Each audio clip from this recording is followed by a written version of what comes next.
Hello, good afternoon. So I'm just out a little walk and I've come across some St John's wort herb, and I was quite surprised to find it here. At the bottom there's a river, and at the top of this verge is a road, a main road. So the buds are, some are open and some are closed. So it's good to take it when the buds aren't all fully open. So here's quite a good example. When you forage, obviously you have to be very careful with your identification and make sure that you know what you're picking. There's a lot of lookalikes. There's this other one called dragonweed down there that is very yellow. It has lots of little petals. But the St John's wort has, let's see if I can get one. It's 5, 1, 2, 3, 4, 5. There's little black dots. I think they've got like glands as well. Very powerful herb. So there's a few bits scattered along. I'll take some, I won't take too much. But the St John's wort, indications: it's a nerve pain, it's good for your sciatica, neuralgia, shingles, depression, low to moderate. It's good for relieving emotions that are quite on the anxiety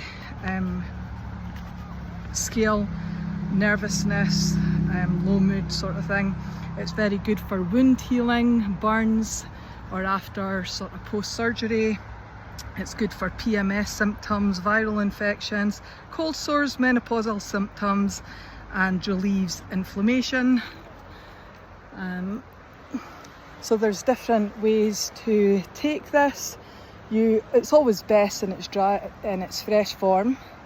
You can dry it, so you can make a nice cup of tea where you would add maybe 1 to 2 teaspoons of fresh or dried herb into either like a teapot or a coffee percolator, fill it up, or just a mug with about 250 millilitres of water from the kettle, hot water, and let it steep for 10 to 20 minutes. If you steep it for 20 minutes, it's going to be stronger. You can turn it into a tincture, and you can take like a teaspoon of that 3 times a day. You can also make it into like an infused oil, turn it into a salve, for skin. So there's different ways to use it. So I'll probably take a few stems this size, use some fresh, but I'll dry it, and I'll dry mine by hanging it upside down in small bunches with an elastic band, because when you dry things, when the moisture is evaporating, it shrinks. So if you just have string, it usually just falls out. So if you've got that elastic band, it catches it.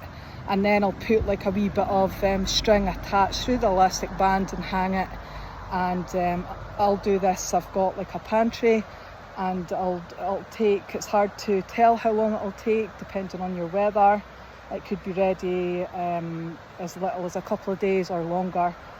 You can do it in a dehydrator as well, in a low temperature for a few hours, or in an oven in a low temperature for a few hours with the door open. So there's different uses for it.